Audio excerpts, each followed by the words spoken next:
Juan Pablo II, cruzando el umbral de la esperanza.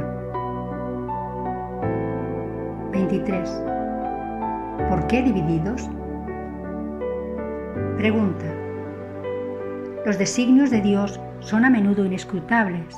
Solo en el más allá nos será dado ver de verdad y por tanto entender.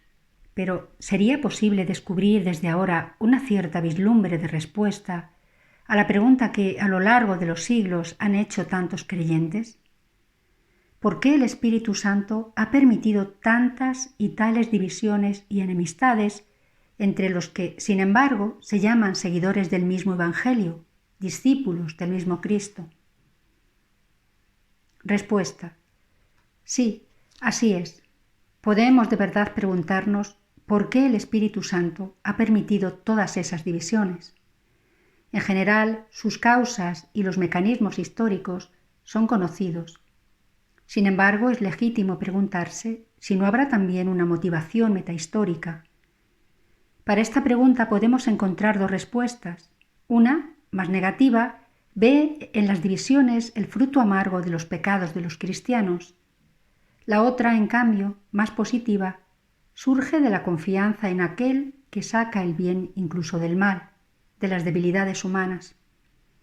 ¿No podría ser que las divisiones hayan sido también una vía que ha conducido y conduce a la Iglesia a descubrir las múltiples riquezas contenidas en el Evangelio de Cristo y en la redención obrada por Él? Quizá tales riquezas no hubieran podido ser descubiertas de otro modo. Desde una visión más general, se puede afirmar que para el conocimiento humano y para la acción humana tiene sentido también hablar de una cierta dialéctica. El Espíritu Santo, en su condescendencia divina, ¿no habrá tomado esto de algún modo en consideración?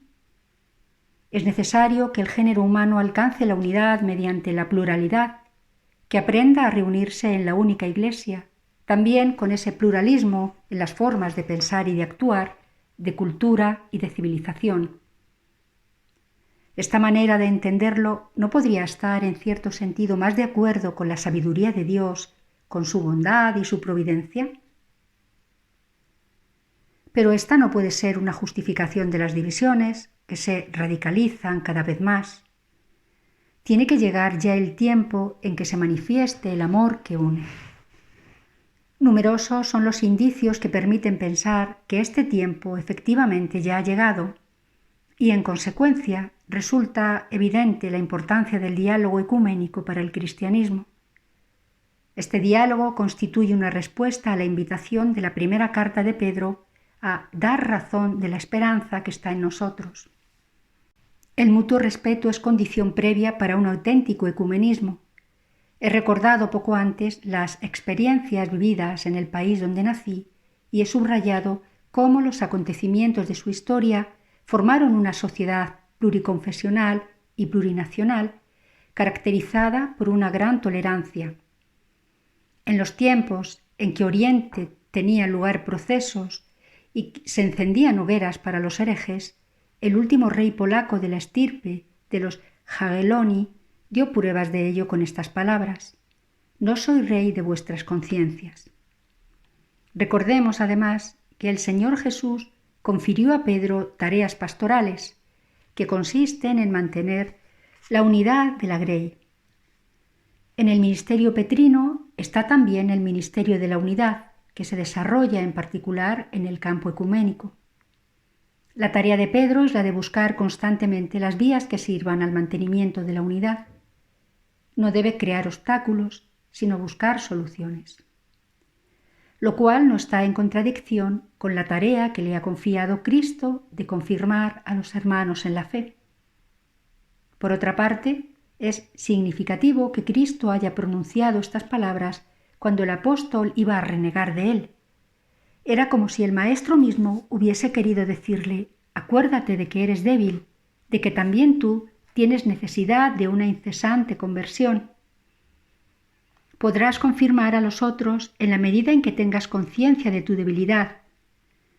Te doy como tarea la verdad, la gran verdad de Dios, destinada a la salvación del hombre. Pero esta verdad no puede ser predicada y realizada de ningún otro modo más que amando. Es necesario siempre, veritatem facere in caritate, hacer la verdad en la caridad. 24. La Iglesia a concilio. Pregunta. Déjeme que continúe, siempre con la intención de que sirva de acicate, erigiéndome en portavoz de quien dice rechazar tanto el optimismo como el pesimismo, para atenerse a un duro pero obligado realismo. Usted no ignora ciertamente que no han faltado ni faltan ahora tampoco quienes sostienen que las puertas abiertas por el Vaticano II parecen haber servido, si hacemos un balance no teórico ni triunfalista de estos decenios posconciliares, más que a los que estaban dentro de la Iglesia para salir de ella que para que entraran los que estaban fuera. Hay quien no duda siquiera en dar la voz de alarma sobre la situación actual de la Iglesia, cuya unidad de fe y de gobierno no sería ya una cosa sólida, sino algo amenazado por tendencias centrífugas y por el resurgir de opiniones teológicas no conformes con el magisterio. Respuesta. Permítame no estar de acuerdo con semejantes planteamientos. Cuanto he dicho hasta ahora me lleva a tener sobre este problema una opinión distinta de esa que otros tienen y que usted me refiere. Es una opinión, la mía, que proviene de la fe en el Espíritu Santo que guía a la Iglesia y también de una cuidadosa observación de los hechos. El Concilio Vaticano II ha sido un gran don para la Iglesia, para todos los que han tomado parte en él, para la entera familia humana, un don para cada uno de nosotros. Es difícil decir algo nuevo sobre el Concilio Vaticano II. Al mismo tiempo, hay siempre necesidad de recordarlo, pues se ha convertido en una tarea y en un desafío para la Iglesia y para el mundo. Se advierte, pues, la exigencia de hablar del concilio para interpretarlo de modo adecuado y defenderlo de interpretaciones tendenciosas. Tales interpretaciones existen y no han aparecido solo ahora. En cierto sentido, el concilio se las había encontrado ya en el mundo y hasta en la Iglesia. En ellas se expresaban las disposiciones de ánimo favorables o contrarias a su aceptación y comprensión, y también el empeño por introducirlo en la vida. He tenido la especial fortuna de poder tomar parte en el concilio desde el primero al último día. Esto no estaba en absoluto previsto, porque las autoridades comunistas de mi país consideraban el viaje a Roma un privilegio, administrado completamente por ellos. Si, pues, en semejantes condiciones me fue posible participar en el concilio desde el comienzo hasta el final, con razón puede juzgarse como una especial don de Dios. Sobre la base de la experiencia conciliar, escribí La renovación en sus fuentes. Al comienzo del libro afirmaba que éste quería ser un intento de pagar la deuda contraída por cada uno de los obispos con el Espíritu Santo, por participar en el concilio. Sí, el concilio tuvo dentro de sí algo de Pentecostés. Dirigió al episcopado de todo el mundo y por tanto a la Iglesia sobre las vías por las que había que proceder al final del segundo milenio, vías de las que habla Pablo VI en la Ecclesia Suam. Cuando comencé a tomar parte en el concilio era un joven obispo. Recuerdo que mi puesto al principio estuvo cerca de la entrada de la Basílica de San Pedro, pero desde la tercera sesión en adelante, es decir, desde que fui nombrado arzobispo de Cracovia, fui colocado más cerca del altar de la confesión. El concilio fue una singular ocasión para escuchar a los otros, pero también de pensar creativamente. Como es natural, los obispos de más edad y más expertos aportaban una contribución mayor en la maduración del pensamiento conciliar. Al comienzo, puesto que era joven, más bien aprendía. Gradualmente, sin embargo, alcancé una forma de participación en el concilio más madura y más creativa. Así pues, ya durante la tercera sesión me encontré en el equipe que preparaba el llamado esquema 13. El documento que se convertiría luego en la Constitución Pastoral Gaudium et Spes.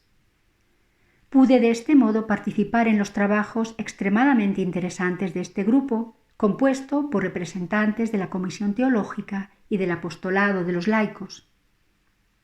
Permanece siempre vivo en mi memoria el recuerdo del encuentro con Aricha en enero de 1965. Contraje también una deuda personal de gratitud con el cardenal Gabriel Marie Garron por su fundamental ayuda en la elaboración de nuevos documentos. Lo mismo debo decir de los otros teólogos y obispos con los que tuve la fortuna de sentarme en torno a la misma mesa de trabajo. Mucho debo en particular al padre Yves Congar y al padre Henry de Lubac. Recuerdo todavía hoy las palabras con que este último me animó a perseverar en la línea que había yo definido durante las discusiones. Esto sucedía cuando las sesiones se desarrollaban ya en el Vaticano. Desde aquel momento estreché una especial amistad con el padre de Lubac. El concilio fue una gran experiencia de la Iglesia, o bien, como entonces se decía, el seminario del Espíritu Santo. En el concilio el Espíritu Santo hablaba a toda la Iglesia en su universalidad, determinada por la participación de los obispos del mundo entero. Determinante era también la participación de los representantes de las iglesias y de las comunidades no católicas, muy numerosas. Lo que el Espíritu Santo dice supone siempre una penetración más profunda en el eterno misterio y a la vez una indicación a los hombres que tienen el deber de dar a conocer ese misterio al mundo contemporáneo, del camino que hay que recorrer. El hecho mismo de que aquellos hombres fueran convocados por el Espíritu Santo y constituyeran durante el concilio una especial comunidad que escucha unida, reza unida y unida piensa y crea, tiene una importancia fundamental para la evangelización, para esa nueva evangelización que con el Vaticano II tuvo su comienzo. Todo eso está en estrecha relación con una nueva época en la historia de la humanidad y también en la historia de la Iglesia. 25. Anómalo pero necesario. Pregunta. El Santo Padre no tiene, pues, dudas. En ese periodo de la historia de la Iglesia y del mundo había necesidad de un concilio ecuménico como el Vaticano II, anómalo por su estilo y contenidos respecto a los otros 20 precedentes desde Nicea en el 325 al Vaticano I en el 1869. Respuesta. Había necesidad no tanto para contrarrestar una concreta herejía, como sucedía en los primeros siglos, como para poner en marcha una especie de proceso bipolar. Por una parte, sacar al cristianismo de las divisiones que se han acumulado durante todo el milenio que llega a su fin. Por otra, reanudar en cuanto sea posible en común la misión evangélica en el umbral del tercer milenio. Bajo este aspecto, como usted justamente advierte, el Concilio Vaticano II se distingue de los concilios precedentes por su particular estilo. No ha sido un estilo defensivo, ni una sola vez se encuentran en los documentos conciliares las palabras anatema sit, sea anatema o queda excomulgado. Ha sido un estilo ecuménico caracterizado por una gran apertura al diálogo que el Papa Pablo VI calificaba como diálogo de salvación.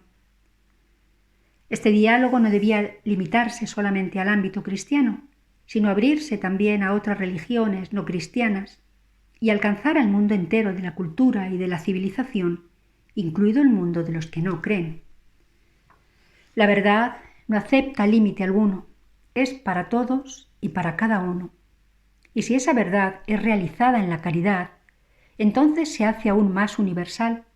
Este ha sido el estilo del Concilio Vaticano II, el espíritu en que se ha desarrollado. Tal estilo y tal espíritu permanecerán también en el futuro como la verdad esencial del concilio, no las controversias entre progresistas y conservadores, controversias políticas y no religiosas, a las que algunos han querido reducir el acontecimiento conciliar. Según este espíritu, el Vaticano II continuará siendo por mucho tiempo un reto para todas las iglesias y una tarea para cada uno. En los decenios transcurridos desde la conclusión del Vaticano II, hemos podido comprobar cómo dicho reto y dicha tarea han sido acogidos según distintas perspectivas y distintas valoraciones. Esto ha sucedido sobre todo con los sínodos posconciliares, sea los sínodos generales de los obispos de todo el mundo convocados por el Papa, sea los de las concretas diócesis o provincias eclesiásticas. Sé por experiencia cómo este método sinodal responde a las expectativas de los diversos ambientes y los frutos que lleva consigo. Y pienso en los sínodos diocesanos que, casi espontáneamente, se han deshecho de la antigua unilateralidad clerical y se han convertido en una manera de expresar la responsabilidad de cada uno hacia la Iglesia. La responsabilidad comunitaria hacia la Iglesia, que los laicos sienten de un modo especial, es ciertamente fuente de renovación. Esa responsabilidad forma el rostro de la Iglesia para las nuevas generaciones frente al tercer milenio. En el 20º aniversario de la clausura del concilio, en 1985, fue convocado el Sínodo Extraordinario de Obispos. Recuerdo este hecho porque de aquel sínodo proviene la iniciativa del Catecismo de la Iglesia Católica. Algunos teólogos, a veces ambientes enteros, difundían la tesis de que no había ya necesidad de ningún catecismo, siendo esta una forma de transmisión de la fe ya superada, y por eso que había que abandonar. Expresaban también la opinión de que la creación de un catecismo de la Iglesia Universal sería de hecho irrealizable.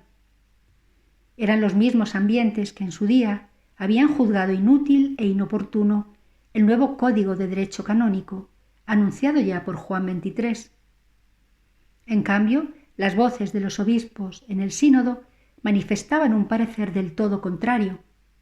El nuevo código ha sido una providencial iniciativa que va a resolver una necesidad de la Iglesia. También el catecismo era indispensable para que toda la riqueza del magisterio de la Iglesia, después del Concilio Vaticano II, pudiese recibir una nueva síntesis y, en cierto sentido, una nueva orientación. Sin el catecismo de la Iglesia Universal, esto hubiera sido algo inalcanzable. Cada ambiente concreto, con base en ese texto del magisterio, crearía sus propios catecismos según las necesidades locales. En tiempo relativamente breve fue realizada esa gran síntesis. En ella, verdaderamente, tomó parte toda la Iglesia. Particular mérito debe serle reconocido al cardenal Joseph Ratzinger, prefecto de la Congregación para la Doctrina de la Fe. El catecismo, publicado en 1992, se convirtió en un bestseller en el mercado mundial del libro, como confirmación de lo grande que era la demanda de este tipo de lectura, que a primera vista podría parecer impopular. Y el interés por el catecismo no cesa. Nos encontramos, pues, ante una realidad nueva. El mundo, cansado de ideologías, se abre a la verdad. Ha llegado el tiempo en que el esplendor de esta verdad, veritatis splendor, comienza a rasgar nuevamente las tinieblas de la existencia humana. Aunque sea difícil juzgarlo desde ahora, sin embargo, sobre la base de cuánto se ha realizado y de cuánto se está realizando, es evidente que el concilio no quedará como letra muerta. El Espíritu, que ha hablado por medio del Vaticano II, no ha hablado en vano. La experiencia de estos años nos deja entrever nuevas perspectivas de apertura hacia esa verdad divina que la Iglesia debe anunciar en toda ocasión, oportuna y no oportuna. Cada ministro del Evangelio debería dar gracias al Espíritu Santo por el don del concilio y debería sentirse constantemente en deuda con él. Y para que esta deuda quede saldada, serán necesarios todavía muchos años y muchas generaciones. Fin de Anómalo pero necesario. Capítulo 25 de Cruzando el umbral de la esperanza, de Juan Pablo II.